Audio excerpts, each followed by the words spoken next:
Book 1, Chapter 7 Mrs. Henry van der Luyden listened in silence to her cousin Mrs. Archer's narrative. It was all very well to tell yourself in advance that Mrs. van der Luyden was always silent, and that, though non-committal by nature and training, she was very kind to the people she really liked. Even personal experience of these facts was not always a protection from the chill that descended on one in the high-ceilinged, white-walled Madison Avenue drawing-room, with the pale brocaded armchairs so obviously uncovered for the occasion, and the gauze still veiling the ormolu mantel-ornaments, and the beautiful old carved frame of Gainsborough's Lady Angelica du Lac. Mrs. van der Luyden's portrait by Huntington, in black velvet and Venetian point, faced that of her lovely ancestress. It was generally considered as fine as a Cabanel, and though 20 years had elapsed since its execution, was still a perfect likeness.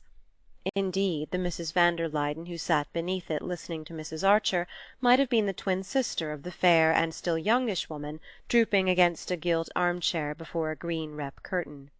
Mrs. van der Luyden still wore black velvet and Venetian point when she went into society, or rather, since she never dined out, when she threw open her own doors to receive it. Her fair hair, which had faded without turning grey, was still parted in flat overlapping points on her forehead, and the straight nose that divided her pale blue eyes was only a little more pinched about the nostrils than when the portrait had been painted. She always, indeed, struck Newland Archer as having been rather gruesomely preserved in the airless atmosphere of a perfectly irreproachable existence, as bodies caught in glaciers keep for years a rosy life in death. Like all his family, he esteemed and admired Mrs. van der Luyden, but he found her gentle bending sweetness less approachable than the grimness of some of his mother's old aunts, fierce spinsters who said "no" on principle before they knew what they were going to be asked. Mrs. van der Luyden's attitude said neither yes or no, but always appeared to incline to clemency, till her thin lips, wavering into the shadow of a smile, made the almost invariable reply, "I shall first have to talk this over with my husband." She and Mr. van der Luyden were so exactly alike that Archer often wondered how, after 40 years of the closest conjugality, two such merged identities ever separated themselves enough for anything as controversial as a talking over. But as neither had ever reached a decision without prefacing it by this mysterious conclave, Mrs. Archer and her son, having set forth their case, waited resignedly for the familiar phrase. Mrs. van der Luyden, however, who had seldom surprised any one, now surprised them by reaching her long hand toward the bell-rope. "I think," she said, "I should like Henry to hear what you have told me." A footman appeared, to whom she gravely added, "If Mr. van der Luyden has finished reading the newspaper, please ask him to be kind enough to come." She said "reading the newspaper" in the tone in which a minister's wife might have said "presiding at a cabinet meeting," not from any arrogance of mind, but because the habit of a lifetime, and the attitude of her friends and relations, had led her to consider Mr. van der Luyden's least gesture as having an almost sacerdotal importance. Her promptness of action showed that she considered the case as pressing as Mrs. Archer, but, lest she should be thought to have committed herself in advance, she added, with the sweetest look, "Henry always enjoys seeing you, dear Adeline, and he will wish to congratulate Newland." The double doors had solemnly reopened, and between them appeared Mr. Henry van der Luyden, tall, spare, and frock-coated, with faded hair, a straight nose like his wife's, and the same look of frozen gentleness in eyes that were merely pale grey instead of pale blue. Mr. van der Luyden greeted Mrs. Archer with cousinly affability, proffered to Newland low-voiced congratulations, couched in the same language as his wife's, and seated himself in one of the brocade armchairs with the simplicity of a reigning sovereign. "I had just finished reading the Times," he said, laying his long finger-tips together. "In town my mornings are so much occupied that I find it more convenient to read the newspapers after luncheon." "Ah, there's a great deal to be said for that plan. Indeed, I think my uncle Egmont used to say he found it less agitating not to read the morning papers till after dinner," said Mrs. Archer responsively. "Yes, my good father abhorred hurry, but now we live in a constant rush," said Mr. van der Luyden in measured tones, looking with pleasant deliberation about the large shrouded room which to Archer was so complete an image of its owners. "But I hope you had finished your reading, Henry," his wife interposed. "Quite, quite," he reassured her. "Then I should like Adeline to tell you—" "Oh, it's really Newland's story," said his mother, smiling, and proceeded to rehearse once more the monstrous tale of the affront inflicted on Mrs. Lovell Mingott. "Of course," she ended, "Augusta Welland and Mary Mingott both felt that, especially in view of Newland's engagement, you and Henry ought to know." "Ah," said Mr. van der Luyden, drawing a deep breath. There was a silence, during which the tick of the monumental ormolu clock on the white marble mantelpiece grew as loud as the boom of a minute-gun.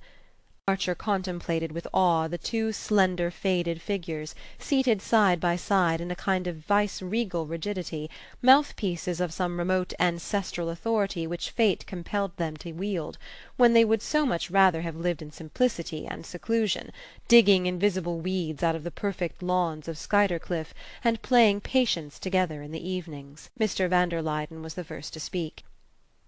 "You really think this is due to some intentional interference of Lawrence Lefferts's?" he inquired, turning to Archer. "I'm certain of it, sir. Larry has been going it rather harder than usual lately, if Cousin Louisa won't mind my mentioning it, having rather a stiff affair with the postmaster's wife in their village, or someone of that sort. And whenever poor Gertrude Lefferts begins to suspect anything, and he's afraid of trouble, he gets up a fuss of this kind, to show how awfully moral he is, and talks at the top of his voice about the impertinence of inviting his wife to meet people he doesn't wish her to know. He's simply using Madame Olenska as a lightning-rod. I've seen him try the same thing often before." "The Leffertses!" said Mrs. van der Luyden. "The Leffertses!" echoed Mrs. Archer.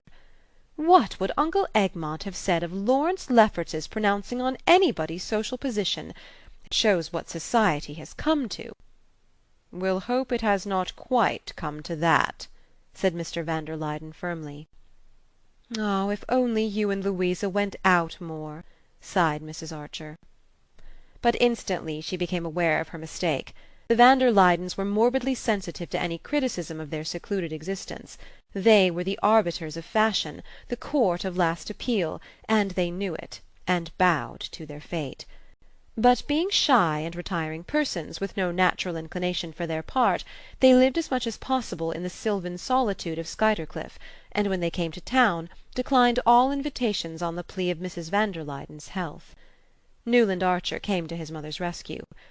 "Everybody in New York knows what you and Cousin Louisa represent. That's why Mrs. Mingott felt she ought not to allow this slight on Countess Olenska to pass without consulting you."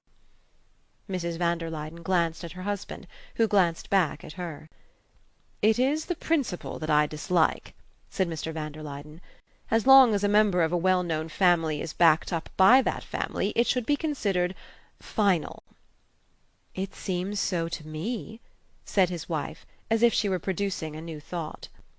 "I had no idea," Mr. van der Luyden continued, "that things had come to such a pass." He paused, and looked at his wife again. "It occurs to me, my dear, that the Countess Olenska is already a sort of relation, through Medora Manson's first husband. At any rate she will be when Newland marries." He turned towards the young man. "Have you read this morning's Times, Newland?" "Why, yes, sir," said Archer, who usually tossed off half a dozen papers with his morning coffee. Husband and wife looked at each other again. Their pale eyes clung together in prolonged and serious consultation. Then a faint smile fluttered over Mrs. van der Luyden's face. She had evidently guessed and approved. Mr. van der Luyden turned to Mrs. Archer. "If Louisa's health allowed her to dine out, I wish you would say to Mrs. Lovell Mingott, she and I would have been happy to fill the places of the Lawrence Leffertses at her dinner." He paused to let the irony of this sink in. "As you know, this is impossible." Mrs. Archer sounded a sympathetic assent. "But Newland tells me he has read this morning's Times. Therefore he has probably seen that Louisa's relative, the Duke of St. Austrey, arrives next week on the Russia. He is coming to enter his new sloop, the Guinevere, in next summer's international cup race, and also to have a little canvas-back shooting at Trevenna." Mr. van der Luyden paused again, and continued with increasing benevolence. "Before taking him down to Maryland we are inviting a few friends to meet him here, only a little dinner, with a reception afterward. I am sure Louisa will be as glad as I am if Countess Olenska will let us include her among our guests." He got up, bent his long body with a stiff friendliness toward his cousin, and added, "I think I have Louisa's authority for saying that she will herself leave the invitation to dine when she drives out presently, with our cards, of course with our cards." Mrs. Archer, who knew this to be a hint that the 17-hand chestnuts which were never kept waiting were at the door, rose with a hurried murmur of thanks. Mrs. van der Luyden beamed on her with the smile of Esther interceding with Ahasuerus, but her husband raised a protesting hand. "There is nothing to thank me for, dear Adeline, nothing whatever. This kind of thing must not happen in New York. It shall not as long as I can help it," he pronounced with sovereign gentleness as he steered his cousins to the door. 2 hours later every one knew that the great sea-spring barouche in which Mrs. van der Luyden took the air at all seasons had been seen at old Mrs. Mingott's door, where a large square envelope was handed in, and that evening at the opera Mr. Sillerton Jackson was able to state that the envelope contained a card inviting the Countess Olenska to dinner, which the van der Luydens were giving the following week for their cousin, the Duke of St. Austrey. Some of the younger men in the club box exchanged a smile at this announcement, and glanced sideways at Lawrence Lefferts, who sat carelessly in the front of the box, pulling his long fair moustache, and who remarked with authority, as the soprano paused, "No one but Patty ought to attempt the Sonnambula." Chapter 7